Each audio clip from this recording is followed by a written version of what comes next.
I came across a technology that completely blew my mind. And Jeremy's story is fascinating because there's some people that are just born sellers. If you listen to like a Jordan Belfort, some of these people have kind of this, I don't want to say slimy, but like a real salesman type of vibe, where Jeremy's approach and technique was completely different, very warm, very trusting. And he's invented a process that's the most advanced sales process I've ever seen. And so, Jeremy, with that, if you could kind of let us know a little bit about yourself, and then we'll just rock right into it. Yeah, I mean, thanks for that, all that cool stuff. My kids say I'm pretty boring, so thanks for all the compliments. Sure, anytime. I'm here for your self-confidence. Yeah. So what would you like to know? Just ask me what would you like to know about my background so I don't bore everybody to death. How did you start in selling? How did you get started? Okay, so I got started in selling in 2001. I was still in college. I was going to school out in Utah with a bunch of my friends, and I had this like dead-end job as like a junior in college, and my friends came to my dorm room and they're like, "Hey, there's this like pizza party, and like you can go and like sell this home security systems, and they're for free, and you can make a bunch of money in the summer where you don't have to work the rest of the year in school." And I'm like, "Okay, I don't know what that means, but I want the pizza." So I went to this recruiting party and they signed up everybody in the room. There's like 80 of us, and they shipped us off that next summer. I went to Boise, Idaho, of all places, and I got started, and I really was horrible. Nobody had ever trained me. The company had these scripts they gave us, which were very old school. They had us go through all these books of like what I now call the old sales gurus. No pun intended, just, they learn how to sell in a different age. Consumers were different. And I went out there and knocked on doors. I thought it was going to be easy because that's what everybody in the office told me. And, I would knock on the door and I'd be excited about my alarm system I was selling, my product. And I would tell them about all the features and benefits and how it could do this and how it could do that. And I started noticing I was getting a lot of objections. Like, "We can't afford it. Your price is too high. Somebody came around last month. Let me think it over. I need to talk to my spouse. Can you call me back in a week, a month, a year later?" And I finally got to a point because it was straight commission. And after all of my friends quit after the first month because they made no money, and I made a few sales, and I got to a point where I'm like, maybe selling just isn't for me. You ever wondered that yourself? And so I remember this like to the day. I was actually sitting there waiting to get picked up. This is probably about 6 weeks or so of hardly making any money. And my manager was supposed to pick me up that night. It was like 10 o'clock at night. And I still remember like just like sitting there on a curb, and my, if you've ever door knocked, if you've ever done door-to-door sales, like your legs just get extremely really tired. I mean, you're working like 10 hours a day, you're running around, and like my legs were just like aching. And like, I still remember like the sweat, like rolling down my back from the humidity. And I was just like, what am I doing? Like, I'm not making any money. I had recently just got married. My wife at the time was pregnant, and like, how do you go home to your wife after you're newly married at 21 and say, "We don't have enough money to pay the rent in 2 weeks"? And when my friend, the manager, picked me up that night, he popped in a Tony Robbins CD that really started my journey. And I know you worked with Tony, so this might make sense to you. And I might be saying this wrong, but Tony said something like this. He said, "Most people fail," and I'm going to paraphrase. He said, "Most people fail simply because they don't learn the right skills necessary to succeed." He said, "Most people fail because they don't learn the right skills." And he goes on to say that everybody's taught skills.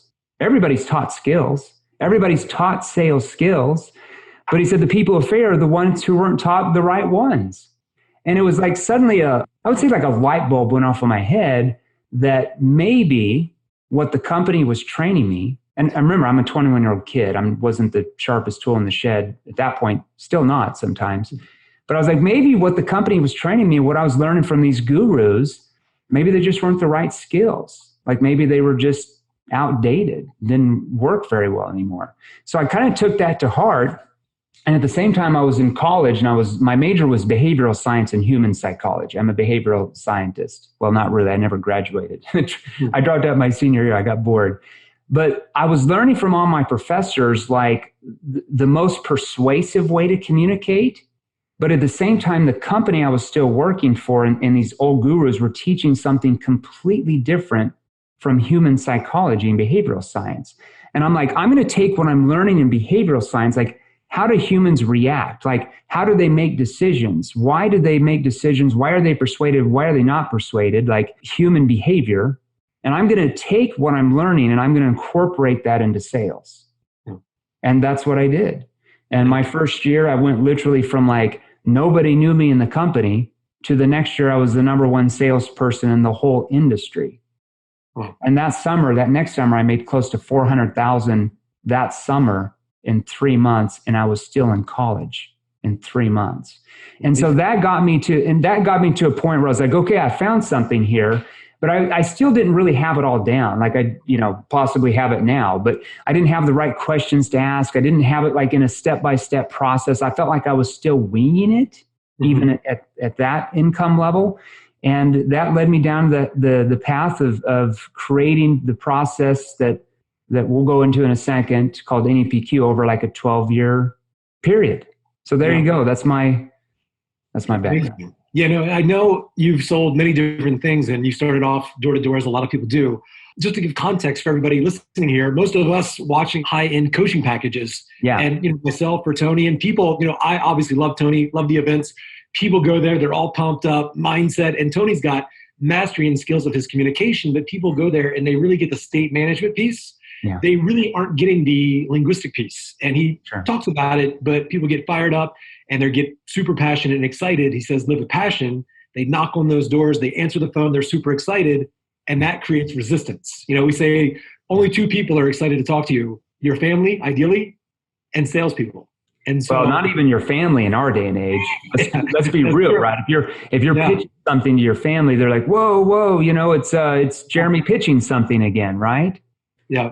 So you're saying they should not be super excited. Well, let me just ask all your listeners here. I want you to think about it yourself, because we're all taught by the gurus, you got to be super excited about your product and service. And if you show them your enthusiasm about what you're selling, that somehow magically they're just going to get excited as well and just magically want to buy what you're offering. Mm-hmm. How's that working out for you? So I want you to think about it. You walk into a car dealership, or you go to Best Buy, or you go to a retail store or anything, and the salesperson comes out and is really excited that you're there. And they say, Eli, we've got the greatest deal in town. We're so happy that you came in. We know that we're going to get you the best car. And over here, we've got this car. And they start talking about all the great things it does. Mm-hmm. How do you typically react? Creates resistance, as you say. You do one of 2 things. This is what human behavior does. Write this down. You do one of 2 things. You either push back, you throw out objections, and you reject what the salesperson's offering. Raise your hand if that ever happens to you. Or the second way a human responds to that, a different type of personality, is you say, that's interesting. Can you leave me some information? That sounds really good. I tell you what, I need to think it over, talk to my spouse. Can you call me back in a week, a month, a year later? And then when you call them back, they magically don't respond. And you leave them a message and they never call you back and they go into witness protection mode. Has that ever happened? Of course. Now, the reason why that happened is because of the way you've been taught how to communicate to that buyer triggered that resistance in their mind. That's it. So is that what you see to be the most persuasive or kind of the worst, kind of issue when it comes to selling? I would say there's a lot of pervasive issues in the sales world right now. When we go into companies, even large Fortune 500 companies that are doing billions of dollars a year, we see the same issues. They just play the numbers game. The most pervasive issue that I see is how people are taught how to sell, okay? People are taught to be product pushers. Let's be real. Google AdWords is one of my clients, and we went in there. Their training was how the product worked. They're product pushers, right? Mm-hmm. Most salespeople are taught to be product pushers. When we come into organizations or salespeople, we train them how to be problem finders and problem solvers, okay? In our day and age, it is not enough to be just excellent at problem solving. We've all heard that. You got to be a problem solver. Nobody really knows what that means, though. But here's the thing. We have to be even better at problem finding in our day and age. And what does that mean? That's learning the right questions to ask at the right time in the conversation that triggers that prospect to start to surface problems that they didn't even think they have. Because if they can't mentally figure out what their problems are from the questions we're asking, it's impossible for us to actually be able to solve their problems because they're never going to buy from us. Do you see how that works? Like in our day and age, especially in complex selling, especially in coaching, we train a lot of companies, we train a lot of coaches. It's like they've got the greatest products in sliced bread, but because they don't know how to communicate, they ask a couple questions and then they go into their pitch. Most people turn them down that have massive problems. When we learn how to become a problem finder and we ask certain questions that trigger things in their subconscious mind that then take it to their conscious mind, that triggers urgency for them to want to solve the problems that 10 minutes before they didn't even realize how bad they were. Mm-hmm. That's the most pervasive issue I see with salespeople. They don't know what that means. They're just product pushers. Yeah. Yeah, that's huge. I think I've quoted you 1,000 times saying that. There's a lot more to that, but that's kind of an overview. Yeah, it's really fascinating getting into psychology. Even my work with Tony and countless other individuals helping with just the mindset piece, but really going into this aspect of questioning. Tony teaches this thing called the triad. Yeah. It's managing focus and reframing, but this is a process that's going into actually matching the way that people think and how we use questions to redirect our focus and go, direct them in a way that they didn't even know they had this problem. So that's fascinating. And I mentioned this to some folks that, and tell me if I heard this correctly. I remember going through your original sales course years ago, and you talked about, one, you obviously did good with the door-to-door, but you sold coaching services, like a $25,000 coaching package. And how much money were you making as a W-2 employee? That was one price point. So the company I actually sold in two different companies. The low end would be $5,000. Then there was like a 10, I think like a 25, and then they actually had a 40. The 40 is the one that I sold the most. So I averaged close. It was like 2.7 million a year just in commissions. A lot of times when I say that, like at company engagements, are like, "Wow, you sold that many sales?" I'm like, "No, that's what I got paid." Like I sold like 20 some million dollars a year for the company, but I got paid it was like 2.7 million a year that I averaged. There was a few years I did close to 3. There were some other years I did 2.1, 2.2, but that's what I averaged selling coaching services as a W-2 rep. Amazing. And were other people doing about as good as you, or was there a pretty big gap? There was a massive gap. I mean, like I said, back in those days, I just kind of kept my stuff to myself. That was probably my competitive advantage. I didn't have a sales training company, right? So I kind of kept that to myself because I was just a salesperson for that company. I believe the next person behind me in the company, maybe 300,000 a year, 350. Wow. They were really good. Like they were considered the top dogs, like when I started in there, but that all changed within the first few months for sure. Yeah, your stuff has been a secret weapon of mine for a long time. But in the coaching industry, it's amazing to me. As I went through your stuff, I was like, why is this guy not more well known? So, starting here, we're going to change that. And there you go. Your process with one of the things that really stood out to me. I want to ask you some further questions about the process, but this concept of neutral language. Yeah, is that that concept? I've mentioned that to people. Like, what is that? And possibly, would that be appropriate? This way of communicating that decreases resistance because let's face it, when you hop on a sales call with somebody, there's a bit of a conflict. They're looking for information or price. You're looking to close a sale. And so to really use language to create this, to diffuse buyer resistance, as you say. Exactly. Neutral language, I'm glad you brought that. Neutral languaging is all about diffusing the sales pressure in the call, in the conversation, because I want you to imagine most of your calls, do you feel the sales pressure yourself? Yeah. So if you feel it, do you think the person you're talking to is feeling it? Probably about 5 times more than you are, just so you guys know. Okay. So when we use assumptive language, let's say that we have a first call, and I don't know how you guys do it, but like when I sold coaching services, there's always like a 2-step close. Have a first call, like discovery call, find out more about them, their problems, what they're looking for, see if I can help them. Then I would introduce them to like a webinar that kind of went over what we were offering. Then I would have that call where I would actually get back to them, answer questions, and help them close themselves, basically. I don't even like the word closing. Help them commit to take the next step and purchase. So on that first call, at the end of the first call, most coaches would probably be like, that's great. This was such a great call. I know that we're going to be able to help you. Like, I'm so excited to work with you. I tell you what, there's going to be this webinar tonight. I can put you on it at 1 or 6 tonight or 7. Which would be better for you? The old option close? Yeah. And most people that would do that, there'd be some people who'd be like, yeah, I'll do the 7. Or there'd be other people that were more on the fence. They'd be like, I need to think about it. I'm not quite sure. How much is this going to cost me again?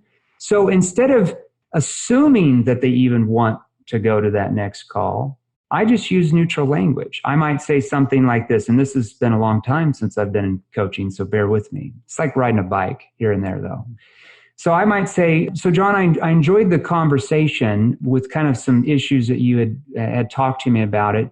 Would it be appropriate if I scheduled you for a webinar that will kind of go over how we solve some of the challenges that you had mentioned, just to see if we could possibly help you? Would that be appropriate?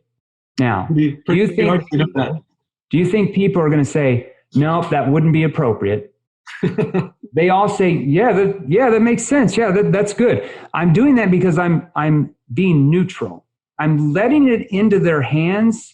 They don't realize that I have full control, though. It's just how human behavior works, okay? They're persuading themselves because I don't act like I'm just there to stuff my solution down their throat and make a sale. I'm just there to see if I can actually help them because I'm not quite sure yet. Awesome. Right? So you're saying the science of language and how people respond plays a role in your process. It plays a role in the income you make. Yes. Yeah. 100% of income. There's so many questions I want to ask you, and I want to make sure we get some time for Q&A in it. But I know this process, and I mentioned it in the post that I did today. You've kind of taken this, just the science of information, the science of questioning and really understanding, buyers, resistance and everything. And you created this process called N.E.P.Q. Yeah.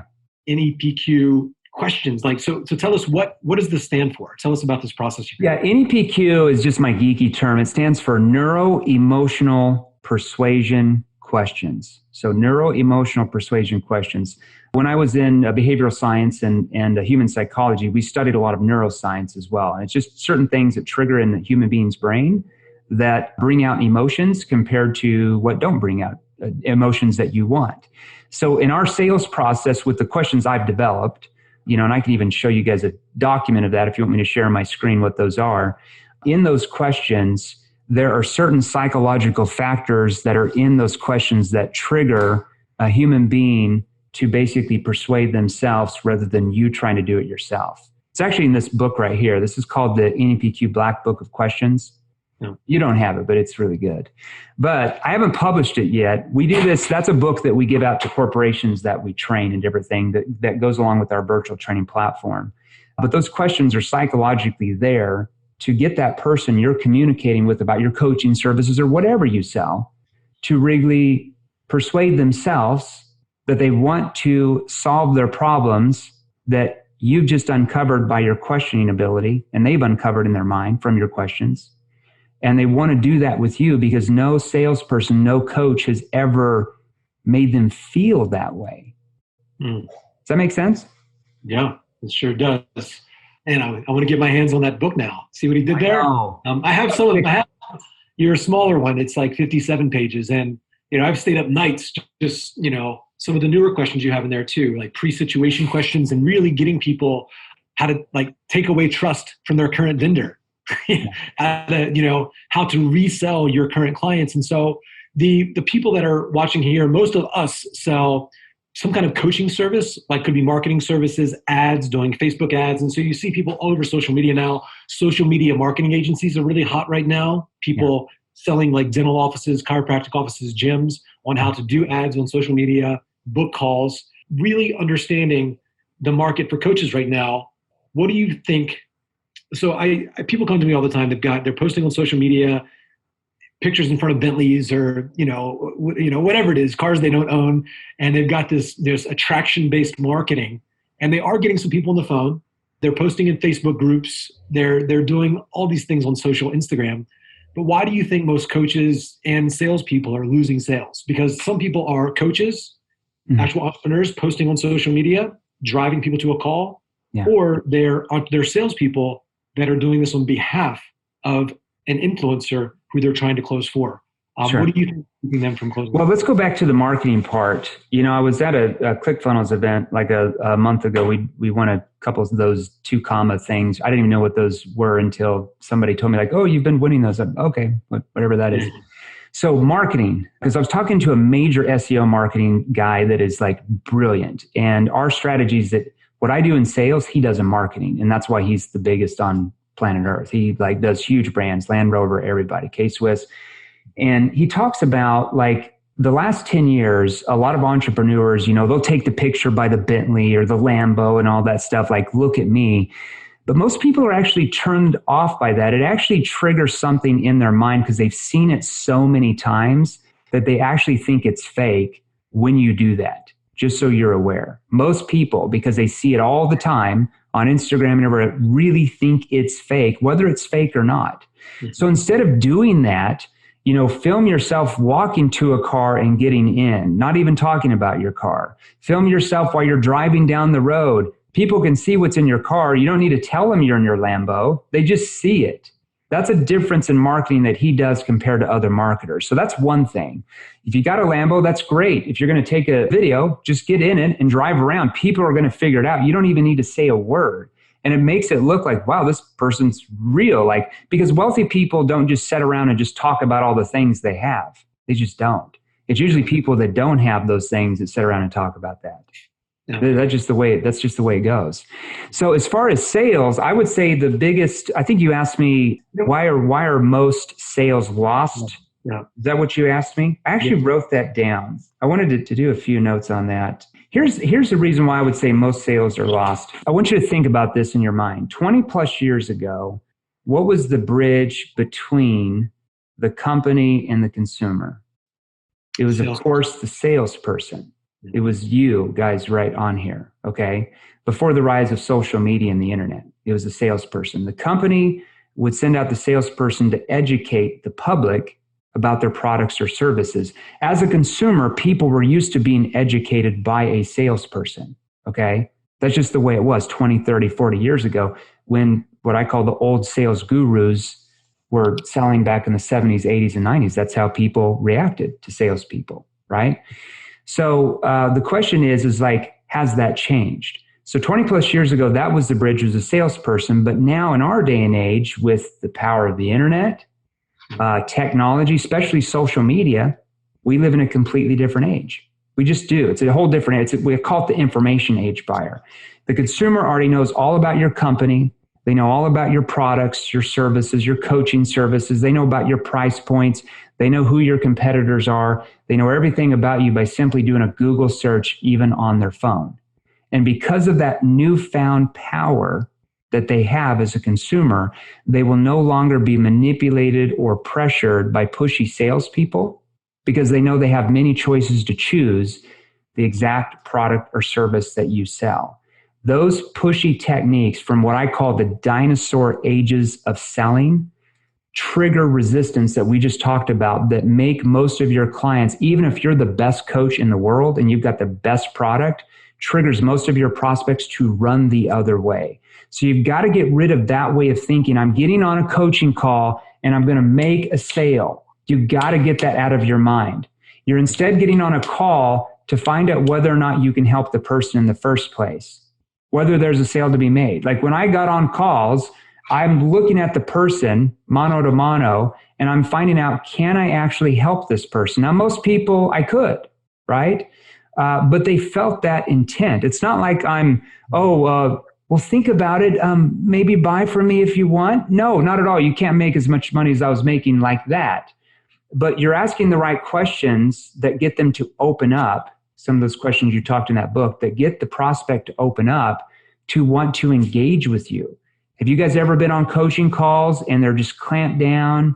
You're asking a question, they're just giving you one-word responses. That happen to anybody? It's because, you know why? It's because they don't trust you. They feel like they're being sold. That's just the way it is. Now, not your fault, right? Sometimes that's the way we've been taught how to sell in the past. So by changing our way of thinking of what selling actually is, like I look at selling is I'm solving this person's problem. And if they don't buy my solution, what are the consequences of them still having this problem?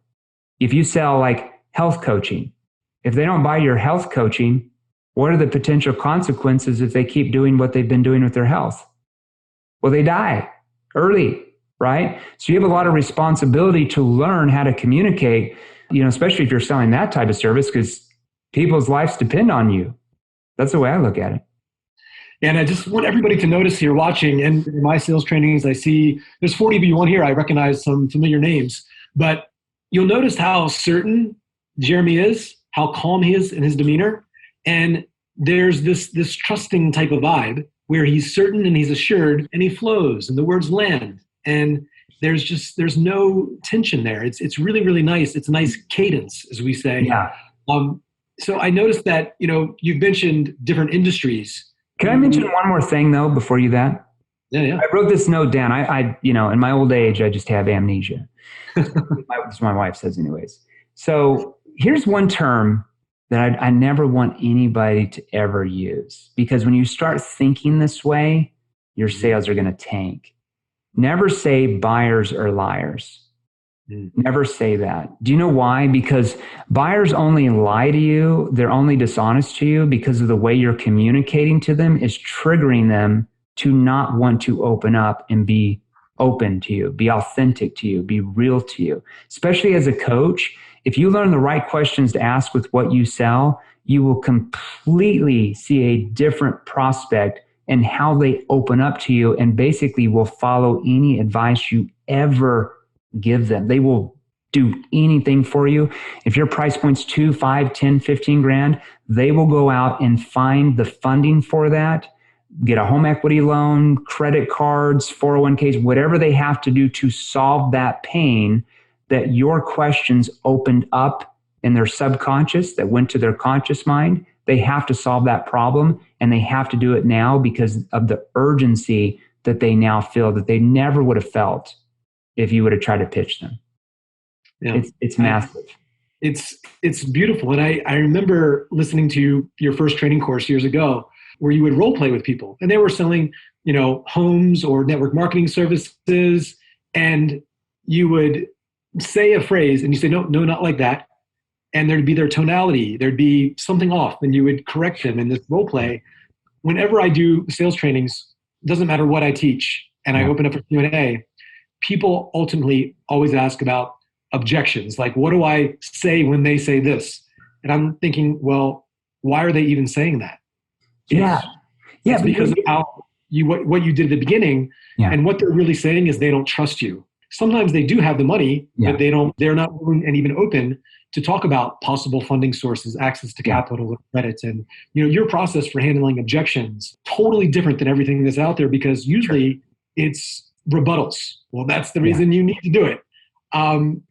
Things because people are going to ask, and I know you've got some frameworks for that. What is your understanding of objections, why we get them, and what we can do to prevent them? Black book of diffusing objections right there. This is a really thick volume as well. It's part of our training. I think I released it in the training program. I gave a little bit of the book out. I'm going to publish those. So not the whole book will be available, but in the training platform, some of those are there. But you're right. Most sales training, and this is my pet peeve, they issue rebuttals. I want you to think about what that sounds like as a human being, okay?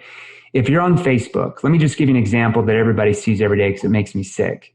Let's say you really love politics or you're a Democrat or Republican, right? And if you ever get on there and you post something and then somebody on the other viewpoint let's say that you're a Democrat, you post something about this guy or gal or whoever, your favorite candidate, and then one of your friends on your list is a Republican or whatever, and they start debating and arguing with you, and then you post an article to prove them wrong, and then you say that you're a retard, or you give a rebuttal that proves your point.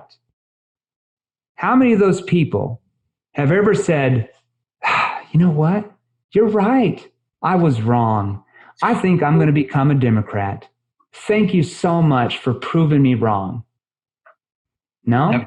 No. What do they do? Human behavior makes them dig their heels even more. There's what's the old saying? A man or woman convinced against their will is of the same opinion still.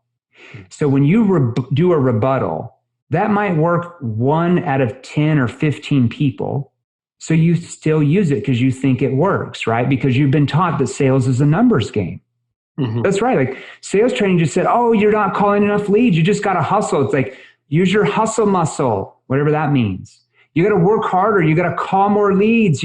It's just, you got to find the right people.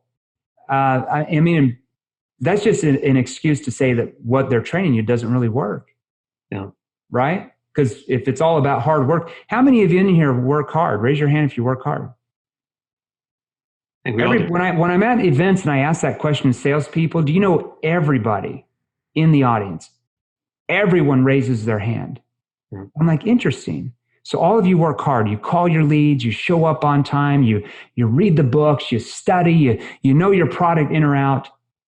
Now, everybody that raised your hand, stand up if you're making all of the money you've ever wanted to as a salesperson. Do you know how many people stand up? None. 0. I'm like, interesting. So what I think I heard all of you say is that hard work doesn't make you a lot of money in sales. Because I know a lot of people that work hard in sales that don't make very much money. A lot of people go door to door 10 hours a day and are completely broke. So it's not hard work. It's your skill level. It's your tactical questions. It's what are you asking?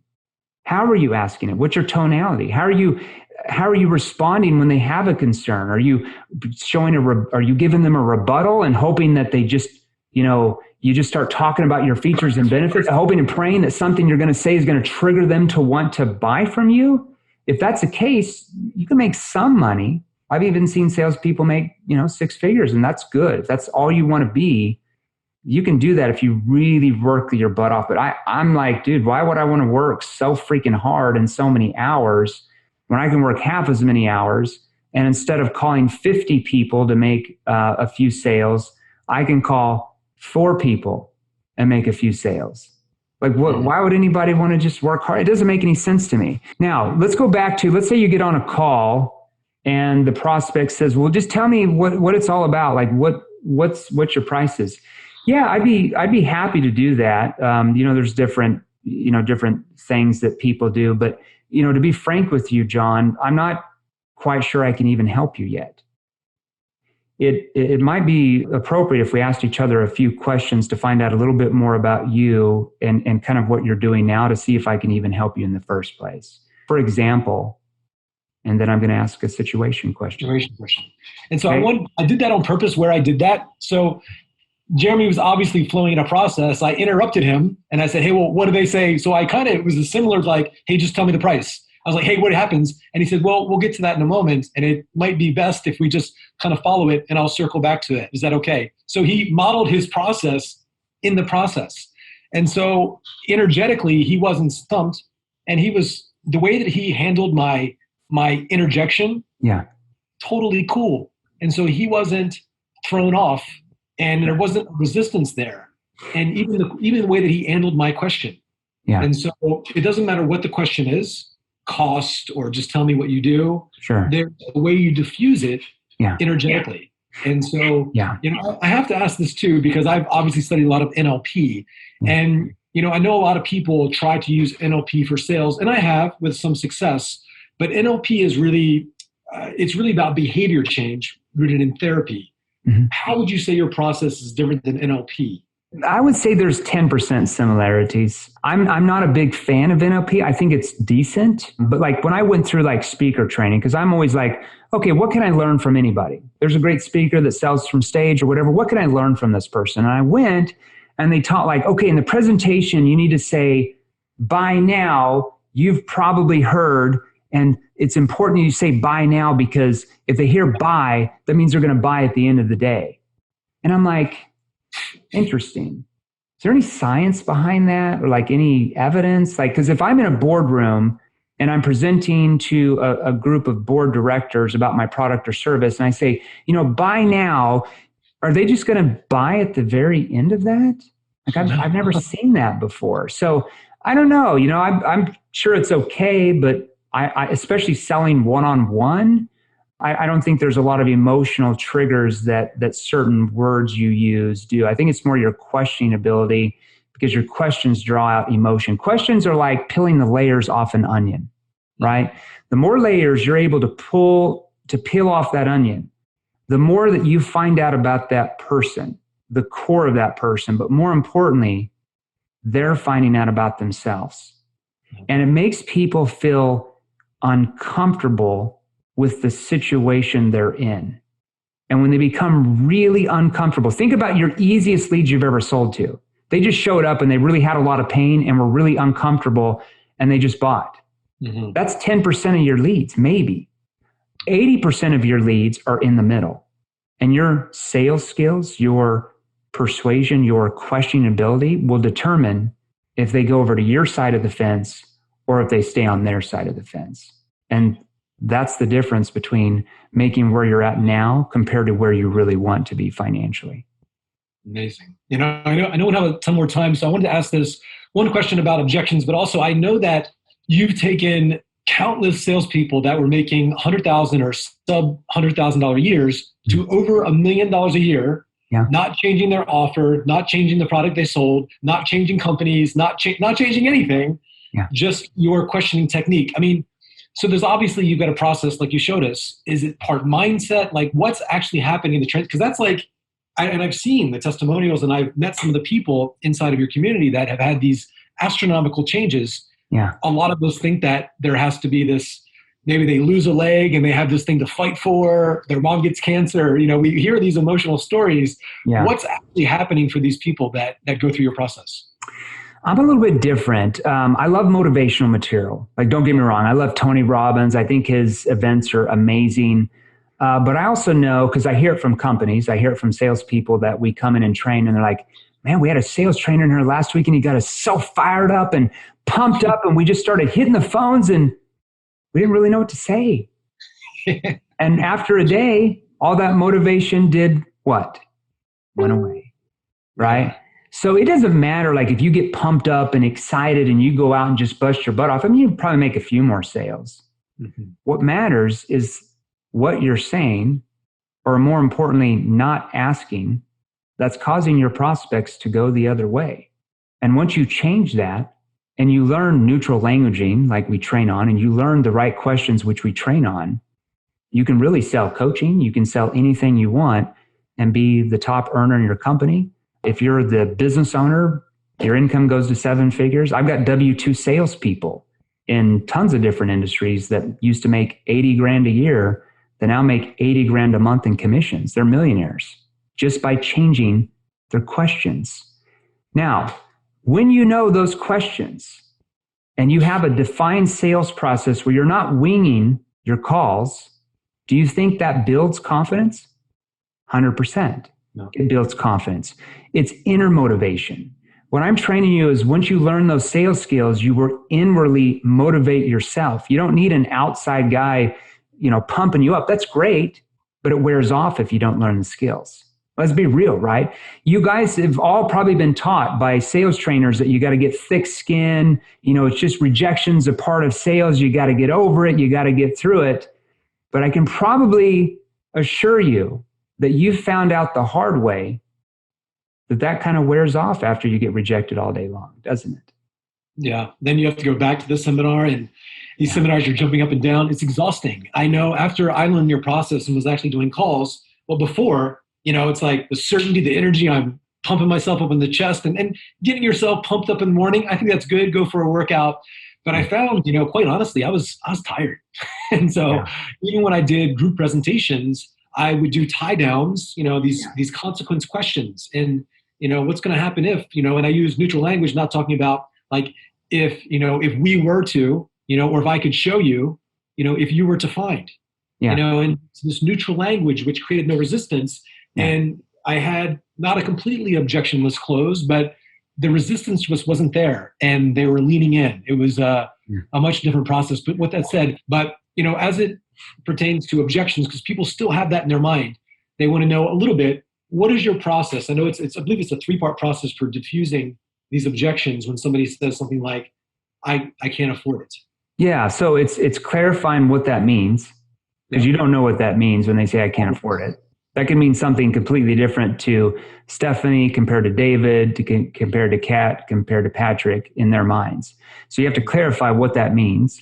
You have to discuss it as a friend talking to a friend, because you already have the trust there because of your conversation with your questioning ability. Questions make you look like, you guys ever go to a doctor and they start asking you questions about your pain, and it causes you to do what?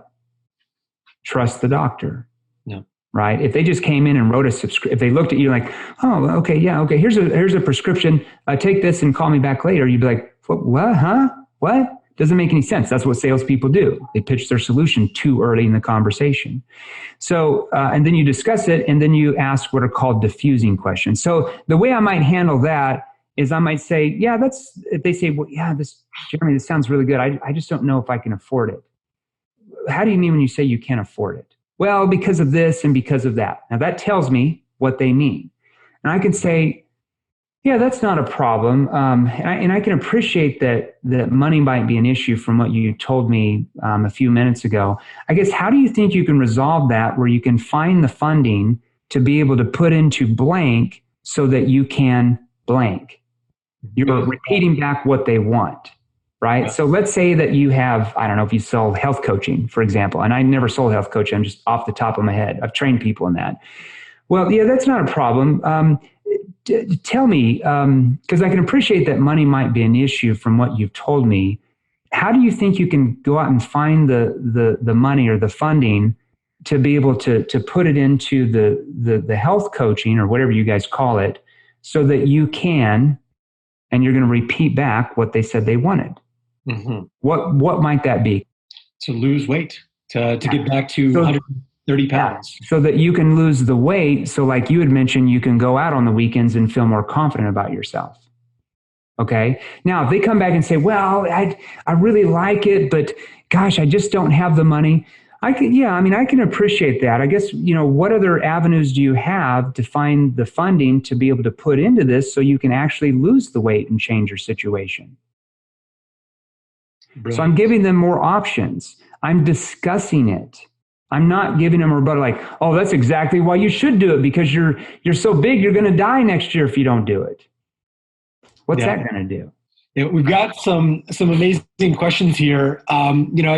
I know we've only got a few more minutes here. I would be respectful of Jeremy's time. Problem awareness questions without seeming awkward or invasive. So that's a good one, Joey. Jeremy, how do you deliver problem awareness questions without seeming awkward or invasive? Well, it's a good question, but number one, they would never sound awkward or evasive because of where you're asking them in the conversation. You would never ask them right in the first 30 seconds. Right? That's why you're setting it up with connecting questions that put the focus on them and off of you. So here's a connecting question, for example. So, John, nice to meet you. So it looks like you responded to one of my ads the other day about possibly looking for a program that could possibly help you lose weight. I was just curious, when you went through the ad, when you saw the website, what was it about the site that attracted your attention? That's a connecting question. So I'm putting the focus off me onto them. That's just one. We actually asked 3 there. I don't have time to go through all that. Then we're going to ask a situation question. So what do you do? So a situation question would be like for health coaching might be, okay, so can you tell me like, what are you doing? What's your weight? I might find out about that. So tell me like the weight you're wanting to lose. Have you thought about what you're actually wanting to lose or what are you wanting to do? And I might find out what they've done in the past. And then a problem awareness, I'm trying to think of a problem awareness question for what you guys sell. Don't you guys want to know? Don't you want to know? Problem question I might say, so this dieting that you've been on, do you like the diet you've been using? That's a simple problem awareness question. Do you like what you're using now? You're not saying, do you like what you're using now? You're being specific to what you sell. Now you have to set that up. You can't just come out and ask one connecting question and then say, do you like the diet you're on? Because that's going to seem evasive. Your connecting questions set up the trust. Then your situation questions are finding out the facts of the diet they're on. Let's say if you sold, that type of coaching. And then you're simply saying, so this diet that you've been doing on and off for 3 years, do you like doing that? Or do you like using that type of diet? Now, they're either going to say yes, no, or well, and they're kind of the him and haw. Depending on that is where you're going to ask that next question. If they say yes, which they're probably not because they're on the call with you, but if they say yes, I'm like, interesting. What do you enjoy about it? What do you like? I'm not going to argue. I'm going to say, oh, what do you like about it? What do you enjoy? Why would I want to know what they like about it? And it's this is where you go into the kind of so they tell you what is there. I want to know what they like because when I'm including my offer in the presentation, I'm going to include some of the things they told me they like. Yeah. And then you're into the two truths question. Is that right? Yeah. And then I'm going to ask what's called a two truths question because nobody likes 100% of what they have. If you have a brand new car, 3 days later, you're not going to like something about it. It's just true. Nobody likes 100% of what they have or where they're at. So I might say, so they'll tell me what they do like about what they're doing or what they're using. And I might say, so to me, it sounds like things are going fairly well for you. Is there anything you would change about the way you've been dieting if you could? Or is there anything you would change about what you're doing to lose weight if you could? Now, it's all about your tonality there. If you say, to me, it sounds like things are going fairly well for you. Is there anything you would change about what you're doing if you could? Like a robot, it doesn't sound conversational, right? That's where you have to learn your tonality. That would be just a basic problem awareness question right there. There's a lot more. I'd love to spend 6 more hours on here. Pages and pages of them. And I'll wrap this up. But Jeremy, this has been so amazing. And I just want everybody to notice though, Jeremy's tonality, like he says, he's obviously said these questions a bunch of times. He could say them with absolute certainty. So what would you change about your situation if you could? But he's like, it's very conversational in the tone, and it's like almost kind of not quite stuttering, but like making it sound like he's thinking, and then the question like will kind of land. Does that make sense to you guys?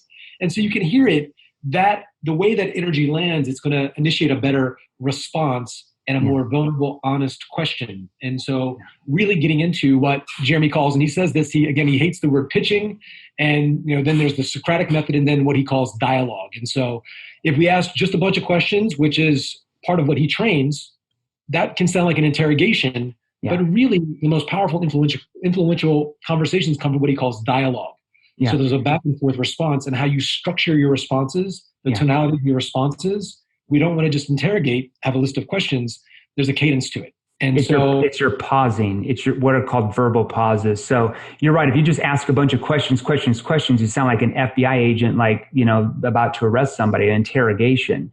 So it's how to bridge into that, how to have the right tonality, how to pause. I call that verbal pausing. So to me, John, it sounds like things are going, fairly well for you. Is there anything you would change about the way you've been dieting if you could? That sounds a lot different, right? Yeah. So that gets a different response. When I'm drawing out that question and they're seeing me like a Zoom call, they're seeing my expression that I'm thinking about what I'm asking. What does that cause them to do? Think about their answer more deeply. See how that works? Yeah, it's brilliant. I'm always blown away every time we talk. Guys, if you're here inside of the Facebook group, underneath the chat, put in there, what I'm going to do is I'm going to compile some notes. And I talked to Jeremy about this, so I'm going to write up some notes, like write down some of the questions and kind of go over some of what he taught here, so you'll have a resource to help you on your calls. But, I'm not usually ever going to do this because, I have my own sales coaching and everybody else that does, we have the sales mentor program, so many different things, but I've benefited from Jeremy's program so much. And he goes into companies like Google AdWords to work with this man and have his process. People pay him, a lot of money for his coaching. It's tens of thousands of dollars, if not six figures for the coaching. But he's got a platform that I went through. He's evolved. He touched on it with that mega book of questions in the NEPQ. He's got an online platform that he's shown me, and it's unbelievable. And so I did want to put together something where we could work out a massive discount for you if you guys are interested. So here's what I want you to do inside the Facebook group. Hashtag the word notes. And if you put that, I'll get you the notes and I'll send you what we have to offer you. And if you have questions about how you can work with Jeremy, how you can go through the process, how you can become trained in this line of questioning, let me know. I'll send you a Facebook message and you and I can chat about it, and we'll see if this is a fit for you to be a part of Jeremy's program. So anyway, just wanted to thank you so much, Jeremy. This has been amazing. So thanks very much. I hope that just kind of a brief overview, a little hors d'oeuvre that I gave you could help you in any way with the products or services that you sell. I think coaching is an amazing industry. When I was a coach selling coaching services, more important to me than making money was just the lives that I impacted and the changes that people were able to make. And as a result of that, you get paid a lot of money if you're able to do that in a big way. So you guys are in a really good space. You really can help a lot of people, especially once you learn the right skills, the right questioning. You're going to be blown away with how people react to you compared to how they might be reacting to you now, because you've probably all got great products or services. That's why you're here. And you have a passion to help people. You mix in your passion with helping people with the right questions for what you're selling, the right skills, you'll make 10 times what you are now, and you'll help 10 times more people. I can assure you of that. Thanks, Eli. Hey guys, if you enjoyed these, here's another you can watch right over here, right over here. Join our free Sales Revolution group. Click the link below, join us, and we're gonna help you. Thanks for watching. We'll see you real soon.